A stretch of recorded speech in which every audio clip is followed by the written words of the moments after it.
महत्वाचे, मुंबईमध्ये Naukri.com आणि लिंक्डइनवरील जाहिरातीमुळे आता नवा वाद निर्माण झालाय। मुंबईतील नोकरीसाठी फक्त गुजराती आणि मारवाडी उमेदवारांना प्राधान्य अशी ही जाहिरात आहे। मराठी उमेदवारांना डावलल्याचा आरोप या ठिकाणी करण्यात आलाय। अहमदाबाद स्थित भरती एजन्सीकडून वादग्रस्त जाहिरात प्रसिद्ध करण्यात आलेली आहे आणि त्याचमुळे आता नवा वाद उफाळण्याची शक्यता आहे। काही मराठी तरुण नोकरी शोधत असताना Naukri.com आणि लिंक्डइन या नोकरी शोधक या संकेतस्थळावरती एक जाहिरात पाहिली। खरं तर ही जाहिरात आहे एजीएम आणि अकाउंटिंग फायनान्स रिलेटेड। त्या ठिकाणी त्यांना सीए हवाय आणि एक अहमदाबाद बेस्ड एजन्सी आहे, ती ही जाहिरात टाकते। 5 जूनची ही जाहिरात आहे।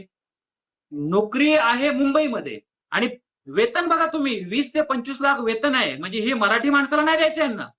काय लिहिलंय? Only for Gujarati Marwari. मराठी माणसाने कुठे जायचं? यावरती शासन कडक भूमिका घेणार आहे की नाही घेणार? दरवेळेस आम्ही कायदा हातात घेतला पाहिजे का?